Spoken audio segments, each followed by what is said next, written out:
혹시 이런 경험 있으세요? 보고 싶어서, 그냥 한 번만 보자 싶어서 자식집 초인종을 눌렀는데 문이 열리는 그 순간 딱 느껴지는 거예요. 아, 내가 오면 안 됐구나. 표정 하나로, 눈빛 하나로 다 알아요. 우리 나이가 몇인데 그걸 모르겠어요.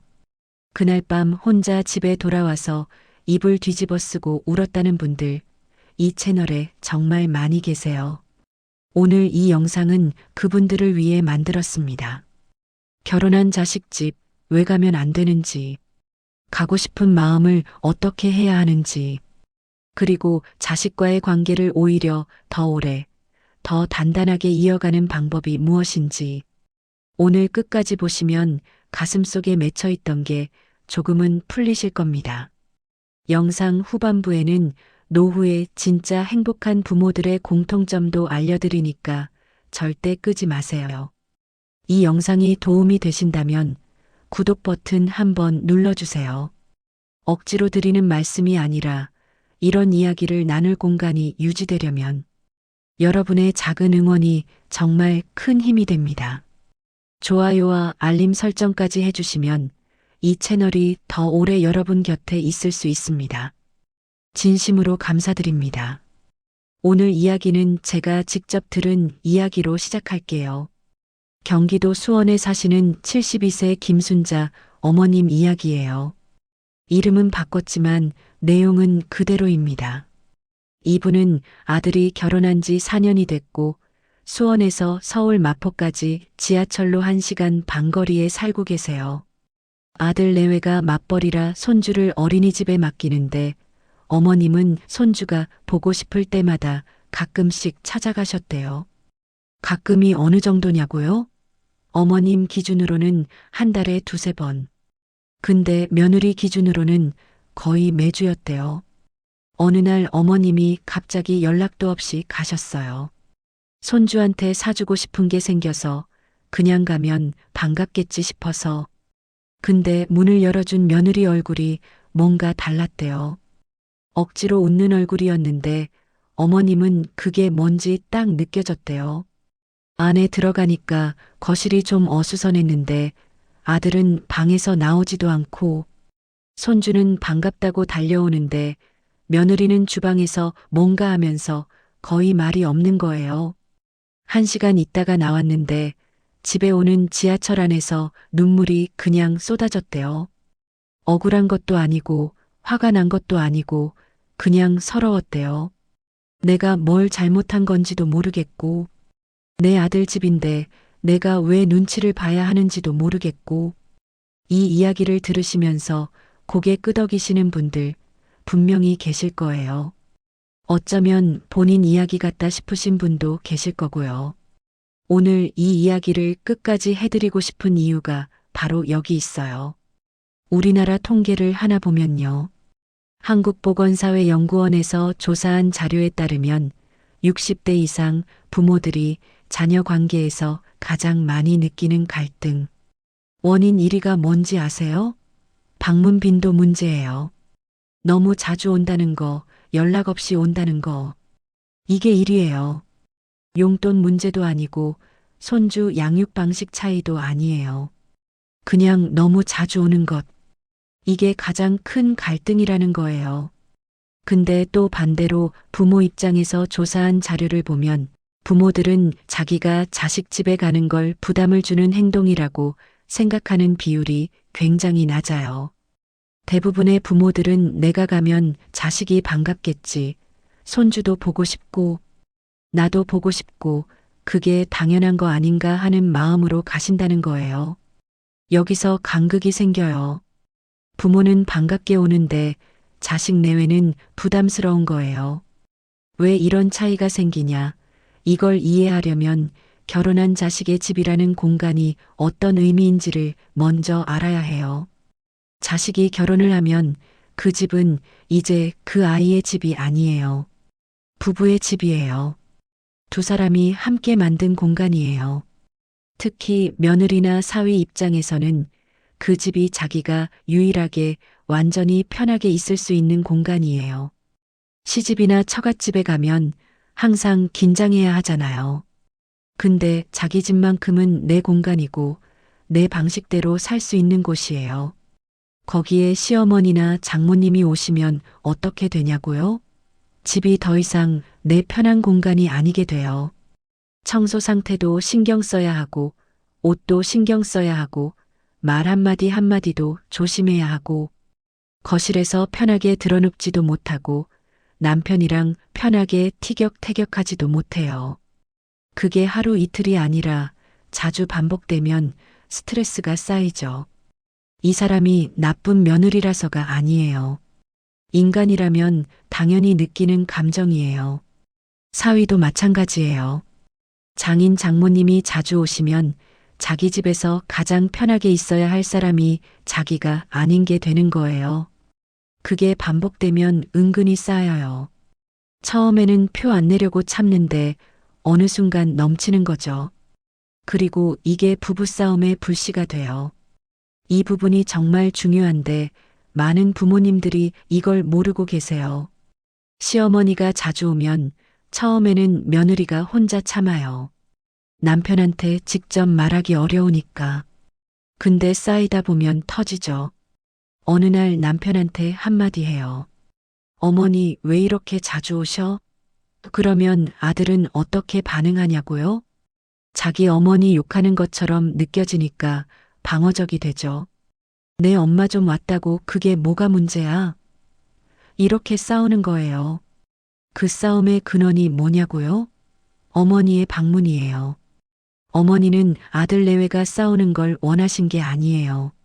그냥 보고 싶어서 간 건데 거기서 싸움이 생기는 거예요. 본인은 전혀 모르시는 채로. 이게 반복되면 어떻게 되냐고요? 며느리 마음속에 시어머니에 대한 이미지가 서서히 굳어지기 시작해요. 저분이 오시면 우리 집이 불편해진다. 저분이 오시면 남편이랑 싸우게 된다. 그렇게 인식이 박히면 나중에는 시어머니가 좋은 일을 해도 이미 색안경이 끼어 있는 거예요. 부모님 입장에서는 너무 억울한 얘기죠. 나는 그냥 보고 싶어서 간 건데 내가 간 게 그 집에서 싸움의 원인이 됐다는 게. 근데 억울한 것보다 더 중요한 게 있어요. 사실이라는 거예요. 자식 집을 자주 방문하는 게 자식 부부 사이를 흔드는 가장 흔한 원인 중 하나라는 게 사실이에요. 그렇다면 이건 어떻게 받아들여야 할까요? 내가 나쁜 부모인 건가요? 절대 아니에요. 이건 나쁜 부모여서가 아니라 시대가 바뀐 거예요. 예전에는 부모가 자식 집에 자주 가는 게 당연한 거였어요. 대가족 문화에서는 오히려 부모가 자식 집 가까이 살거나 같이 사는 게 기본이었으니까요.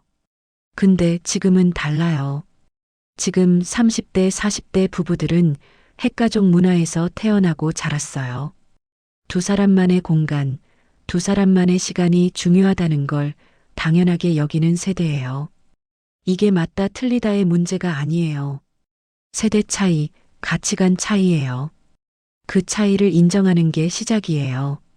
내가 자식 집에 가고 싶은 마음이 틀린 게 아니에요. 근데 그 마음을 표현하는 방식이 지금 세대에는 맞지 않을 수 있다는 거예요. 손주 이야기도 꼭 해야 해요. 손주 보고 싶은 마음, 이건 정말 당연한 거잖아요. 이거 막을 수가 없어요. 내 피를 이은 아이인데 그 아이 보고 싶은 마음이 뭐가 잘못이에요. 근데 여기서도 자식 부부 입장에서 생각을 한번 해봐야 해요. 맞벌이 부부들은 주말이 너무 소중해요.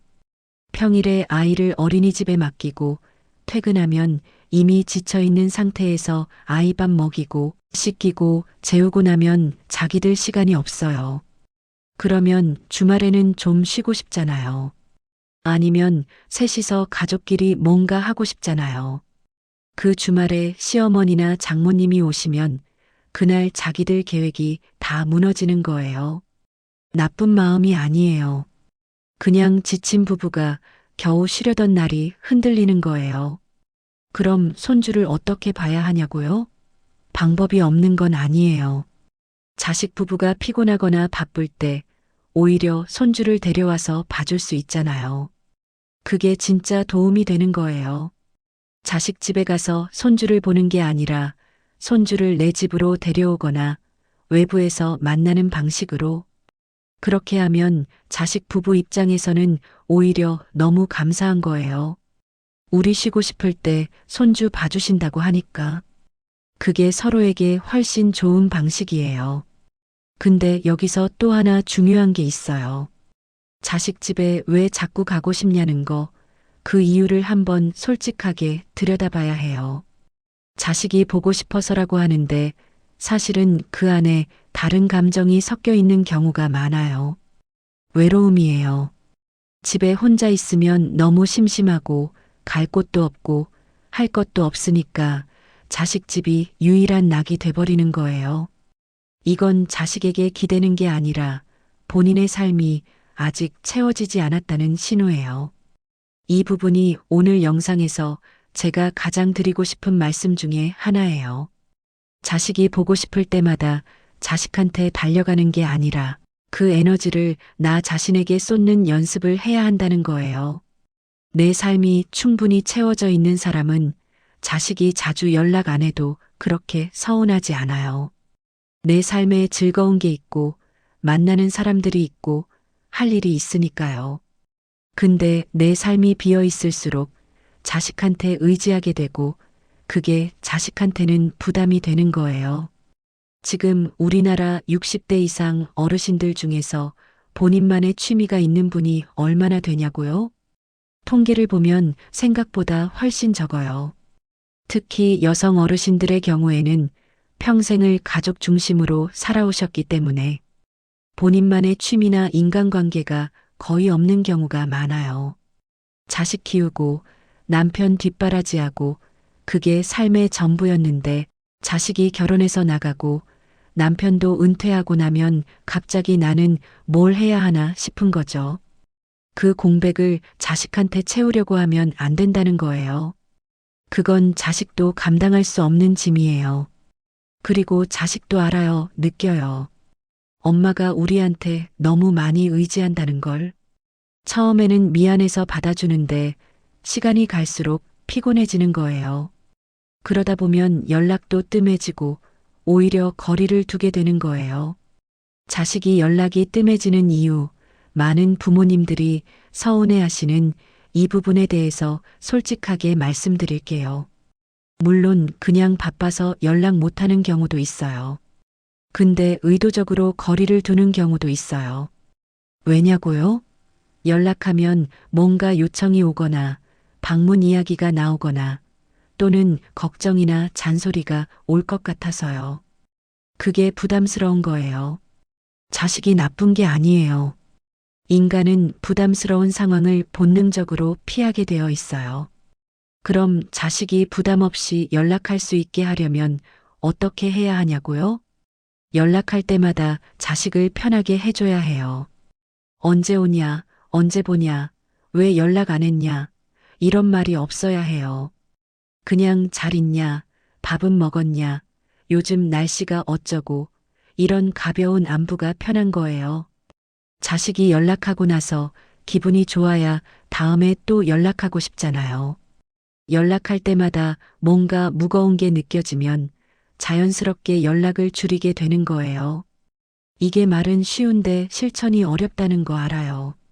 보고 싶고 섭섭하고 왜 연락 안 하냐 싶은 마음이 드는데 그걸 꾹 참고 가볍게 안부만 하라는 게 쉬운 일이 아니에요. 그래서 연습이 필요해요. 처음에는 어색하고 힘들어도 그렇게 하다 보면 자식이 조금씩 달라져요. 연락이 더 자주 오게 돼요. 왜냐면 연락하기 편해지니까요. 자식과의 거리가 오히려 관계를 살린다는 말이 여기서 나오는 거예요. 가까이 있으면 무조건 좋을 것 같지만 너무 가까이 있으면 서로 상처를 더 많이 받아요. 약간의 거리가 있어야 그리움이 생기고 그리움이 있어야 반가움이 생겨요. 자식 집에 너무 자주 가면 자식 입장에서 반가움이 없어요. 그냥 또 오셨네. 이렇게 되는 거예요. 근데 한 달에 한 번 아니면 특별한 날에만 만나면 그때 진짜 반갑잖아요. 그 반가움이 관계를 살리는 거예요. 저는 이걸 생각할 때마다 꽃 이야기가 생각나요. 화분에 물을 매일 너무 많이 주면 뿌리가 썩어요. 물을 안 줘도 안 되지만 너무 줘도 안 돼요. 자식과의 관계도 똑같아요. 너무 많이 주면 뿌리가 썩어요. 적당한 양을 적당한 때에 줘야 꽃이 피는 거예요. 이쯤에서 반문하시는 분들이 계실 것 같아요. 그럼 우리는 어떻게 살아야 하냐고요. 자식도 못 보고 손주도 못 보고 그냥 집에서 혼자 늙어가야 하냐고요. 절대 그런 말이 아니에요. 오히려 반대예요. 자식 집에 매달리는 대신 본인 삶을 훨씬 더 풍요롭게 만들어야 한다는 거예요. 실제로 노년의 행복한 분들을 보면 공통점이 있어요. 첫째, 본인만의 인간관계가 있어요. 자식 말고 친구든 동네 이웃이든 같은 취미를 가진 사람들이든 정기적으로 만나는 사람들이 있어요. 둘째, 몸을 움직이는 활동이 있어요. 걷기든 등산이든 수영이든 뭔가 규칙적으로 몸을 쓰는 게 있어요. 셋째, 하루에 기다려지는 게 하나라도 있어요. 좋아하는 드라마, 좋아하는 라디오 프로그램, 텃밭에 나가는 시간, 뭐든 그게 있어요. 이 세 가지가 있는 분들은 자식한테 덜 집착해요. 집착이 없으니까 자식도 더 편하게 연락하고 더 자주 만나고 싶어 해요. 반대로 노년에 제일 힘드신 분들을 보면요. 자식이 전부예요. 자식밖에 없어요. 자식이 전화 안 하면 하루가 무너지고 자식이 방문 안 하면 일주일이 무너지는 거예요. 이게 얼마나 힘든 삶이에요. 본인도 힘들고 자식도 힘들고 이 악순환을 끊어야 해요. 근데 이게 말처럼 쉽지 않다는 거 알아요. 왜냐면 지금 이분들이 그렇게 된 데는 이유가 있거든요. 평생을 가족을 위해 사셨으니까요. 본인을 위한 삶을 살아본 적이 없으셨던 거예요. 지금 와서 갑자기 내 삶을 살아라 하는 게 얼마나 막막한 말인지 알아요. 어디서부터 시작해야 할지도 모르시는 거잖아요. 그래서 오늘 딱 하나만 말씀드릴게요. 딱 하나만 해보세요. 집 밖에 나가는 시간을 하루에 한 번 만드세요. 특별한 목적 없어도 돼요. 그냥 동네 한 바퀴 걷는 것도 좋고, 근처 공원에 앉아 있다 오는 것도 좋고, 슈퍼 가는 것도 좋아요. 밖에 나가서 다른 사람들이 살아가는 거 보고 햇볕 쐬고 그러면 기분이 달라지거든요. 집 안에만 있으면 생각이 자꾸 자식한테로 가요. 밖에 나가면 세상이 돌아가고 있다는 걸 느끼게 되고 그 속에 내가 있다는 걸 느끼게 돼요. 그게 첫 번째 발걸음이에요. 거기서부터 시작해서 조금씩 넓혀가는 거예요. 한 달 뒤에는 동네 경로당 한번 가보고 2달 뒤에는 거기서 같이 운동하는 사람이 한 명 생기고 그러다 보면 어느새 자식한테 전화가 뜸해지는 게 크게 서운하지 않은 날이 와요. 제가 아는 76 어르신 한 분은요, 5년 전에 남편분을 먼저 보내시고 혼자 사시면서 자식 집에 너무 자주 가셔서 결국 아들 내외랑 크게 관계가 틀어지셨대요. 아들이 엄마 제발 미리 연락 좀 하고 오세요라고 했는데 그게 너무 상처가 됐대요. 그러다가 우연히 동네 문화센터에서 수채화 클래스를 들으시게 됐어요. 처음에는 그냥 심심해서 갔는데 거기서 비슷한 나이대 여자분들이랑 친해지시고 매주 수요일이 기다려지기 시작하셨대요. 그렇게 6개월이 지나고 나니까 자식한테 전화하는 횟수가 자연스럽게 줄었대요. 그리고 어느 날 아들이 먼저 전화를 해서 엄마 요즘 너무 바쁘신 것 같아요. 저번 주에 전화드리려다 혹시 뭐 하시나 싶어서라고 했대요. 그 순간 눈물이 났대요. 내가 거리를 두기 시작하니까 자식이 먼저 다가왔다고. 이게 역설이에요. 더 보고 싶을수록 더 다가가면 멀어져요. 더 보고 싶을수록 내 삶을 채우면 자식이 먼저 다가와요. 이걸 몸으로 느끼신 분들 계신 분, 댓글로 공유해 주세요. 저도 그 이야기가 너무 듣고 싶어요. 또 하나 중요한 이야기를 해야 해요. 연락도 없이 자식 집에 방문하는 것, 이게 얼마나 큰 문제가 될 수 있는지에 대해서요. 부모 입장에서는 내 자식 집이니까 그냥 가도 되는 거 아닌가 싶죠. 예전에는 그랬으니까. 근데 지금 젊은 부부들한테 이건 프라이버시 침해예요. 자기 공간에 예고 없이 누군가 들어오는 것 자체가 스트레스예요. 특히 며느리나 사위 입장에서는 더욱 그렇죠. 예고도 없이 왔을 때 자기가 편한 상태로 있다가 갑자기 정신을 차려야 하는 거잖아요. 그게 한두 번은 괜찮은데 반복되면 그 공간이 더 이상 안전한 공간이 아닌 느낌이 드는 거예요. 어떤 분은 아들 집 현관 비밀번호를 알고 계셔서 아들 없을 때 며느리만 있는데 들어오신 적도 있대요. 그 며느리 입장에서는 그게 얼마나 불편하고 솔직히 말하면 무서운 경험이었는지 상상이 가세요? 부모님은 전혀 나쁜 의도가 없었겠죠.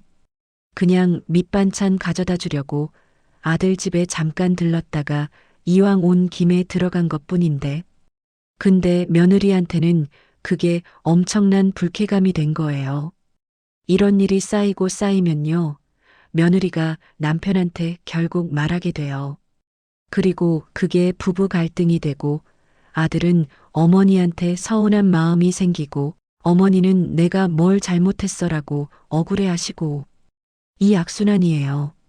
비밀번호는 정말 조심하셔야 해요.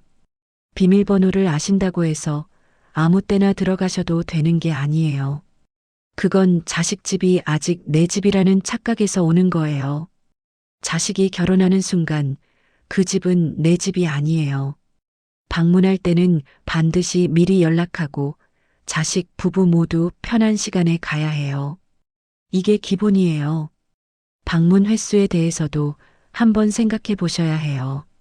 자식 집에 가는 적당한 횟수가 어느 정도냐고요? 이건 정답이 없어요. 자식 부부의 상황마다 다르고 사는 거리마다 다르고 관계마다 다르거든요. 근데 일반적으로 많은 전문가들이 말하는 건 자식 부부가 먼저 요청하는 만큼이 적당하다는 거예요. 자식이 먼저 엄마 이번 주말에 오세요라고 했을 때 가는 것. 그게 가장 환영받는 방문이에요. 내가 가고 싶어서 가는 방문과 자식이 와달라고 해서 가는 방문, 그 차이가 엄청나거든요. 자식이 초대하지 않았는데 가는 것과 자식이 초대해서 가는 것은 자식 집 문이 열리는 그 느낌부터가 달라요. 초대받아서 갔을 때 문을 여는 자식 얼굴은 진짜 반갑고 환한 얼굴이에요. 그게 부모 입장에서 훨씬 더 행복한 경험이잖아요. 그리고 자식 집에 갔을 때 행동에 대해서도 말씀드려야 해요. 자식 집에 가셨을 때 가장 많이 하시는 실수 중에 하나가 뭔지 아세요? 청소예요. 집 구석구석 보다가 청소가 덜 된 것 같으면 자연스럽게 손이 가는 거죠. 냉장고 안을 들여다보고 화장실 청소 상태를 보고 이거 좀 닦아야겠다 싶어서 행주 찾는 것. 이게 며느리 입장에서는 정말 힘든 행동이에요. 내 집 청소 상태를 지적받는 느낌이거든요. 말로 하지 않아도 행동으로 지적받는 거예요. 그게 엄청나게 자존심이 상하는 일이에요. 또 음식이에요. 자식 집에 가셔서 뭔가 해주고 싶은 마음, 이거 이해해요. 근데 그게 오히려 역효가 날 때가 있어요. 냉장고를 열어서 뭐가 있나 보시고 이거 가지고 뭐 해줄게 하시면서 주방을 차지하시면 며느리 입장에서는 내 주방에서 내가 주인이 아닌 느낌이 드는 거예요. 해주시는 음식이 맛없는 게 아니에요. 마음이 없는 게 아니에요. 그 공간이 자기 공간이 아닌 느낌이 드는 게 불편한 거예요. 자식 집에 가시면 손님처럼 계세요. 이게 핵심이에요. 손님이 주인 집 청소하고 손님이 주인 집 주방에서 요리하는 게 맞지 않잖아요. 자식 집에서는 정말 손님처럼 그냥 앉아 계시고 대화하시고 손주랑 놀아주시고 그걸로 충분해요. 그게 오히려 며느리, 사위 입장에서 훨씬 더 편한 방문이 되는 거예요. 그리고 방문 시간에 대해서도요. 가셨다가 언제 일어나야 하는지 모르겠다고 하시는 분들이 많아요. 자식이 밥 먹고 가라고 하니까 먹고, 그러다 보니까 저녁이 되고, 어쩌다 보니까 하룻밤 자고 가는 게 되는 경우도 있고, 이게 자식 입장에서는 굉장히 부담이에요. 처음부터 몇 시까지 있다가 갈게 하고 시간을 정해놓고 가시는 게 훨씬 좋아요. 두세 시간 정도면 충분해요. 딱 그 시간 안에 반갑고 즐겁게 있다가 아직 아쉬울 때 일어나시는 게 다음에 또 오고 싶게 만드는 방문이에요. 이걸 이야기하다 보니까 한 가지 더 생각나는 게 있어요. 며느리, 사위와의 관계 이야기예요. 많은 분들이 자식은 내 자식이니까 이해하고 받아주는데 며느리나 사위는 어렵다고 하세요. 당연한 거예요. 피가 섞인 관계가 아니니까요. 근데 바로 그렇기 때문에 며느리나 사위와의 관계에서 더 신경을 써야 해요. 며느리나 사위가 자기 집에서 편하게 있을 수 있게 해주는 게 결국 자식과의 관계를 살리는 가장 빠른 방법이에요. 자식은 배우자가 편해야 부모도 편하게 모실 수 있거든요. 배우자가 시어머니 때문에 힘들어하면 자식도 어머니한테 마음이 불편해지는 거예요. 며느리, 사위가 편해야 자식도 자유롭게 부모를 사랑할 수 있어요. 그래서 결혼한 자식과의 관계는 사실 며느리, 사위와의 관계예요. 그분들이 나를 어떻게 보느냐에 따라 자식과의 관계가 달라져요. 며느리나 사위가 우리 시어머니 진짜 존경스러워. 절대 부담 주지 않으시고라는 말이 나올 수 있도록. 그게 노년의 진짜 내공이에요. 노후에 자식한테 기억되고 싶은 부모의 모습이 어떤 거냐고 물어보면요. 항상 집에 있어서 언제든 찾아갈 수 있었던 부모? 아니에요. 자신의 삶을 살면서도 항상 응원해 주었던 부모. 부담 주지 않고도 언제나 따뜻하게 있어 주었던 부모. 그게 자식들이 기억하고 싶어 하는 부모예요. 그런 부모가 되려면 지금 당장 자식한테서 조금 눈을 돌려야 해요. 나한테로 돌려야 해요. 내가 좋아하는 게 뭔지, 내가 즐거운 게 뭔지, 내가 꿈꾸는 게 뭔지. 이게 아직 있어야 해요. 60이든 70이든 꿈이 있어야 해요. 그 꿈이 크지 않아도 돼요. 올 가을에 단풍 보러 어디 한번 가고 싶다. 그거면 충분해요. 내년에 수채화 한 점 완성하고 싶다. 그거면 충분해요. 뭔가 나를 앞으로 끌어당기는 게 있어야 자식한테 매달리지 않아도 되는 삶이 되는 거예요. 오늘 이 영상을 보시는 분들 중에 정말 많이 외로우신 분들도 계실 거예요. 자식 집에 가고 싶은 게 외로워서라는 걸 본인도 아시는 분들. 그 마음 절대 부끄럽거나 잘못된 게 아니에요. 충분히 이해가 되고 당연한 마음이에요. 근데 그 외로움을 해결하는 열쇠가 자식한테 있지 않다는 거, 그게 오늘 제가 가장 드리고 싶은 말씀이에요. 외로움의 열쇠는 내 안에 있어요. 나 자신을 충분히 사랑하고, 나 자신에게 충분히 투자하고, 나 자신의 삶을 충분히 살 때 외로움이 줄어들어요. 그리고 그때 자식도 더 가까이 오게 돼요. 역설 같지만 이게 진짜예요. 오늘 이야기 어떠셨어요? 마음이 좀 묵직하신 분도 계실 것 같고, 아, 맞아, 그랬어. 하시는 분도 계실 것 같아요. 오늘 드리고 싶은 말씀은 딱 하나예요. 자식을 사랑하는 방법이 자식 곁에 항상 있는 게 아니라는 거예요. 때로는 한 발짝 물러서는 게 더 큰 사랑이에요. 그리고 그 물러선 자리에 나 자신의 삶을 채워 넣으세요. 오늘 당장 딱 하나만 해보세요. 밖에 나가서 햇볕을 쐬어 오세요. 아주 작은 것부터 시작하는 거예요. 자식과의 관계는 오늘 여러분이 나 자신을 얼마나 소중하게 여기느냐에서 이미 시작되고 있어요. 오늘 이 영상이 조금이라도 도움이 되셨길 바라고 다음 영상에서는 노후에 혼자서도 당당하게 살아가는 방법에 대해서 이야기 나눠드릴게요. 기대해 주세요. 오늘도 여기까지 함께 해주셔서 진심으로 감사합니다.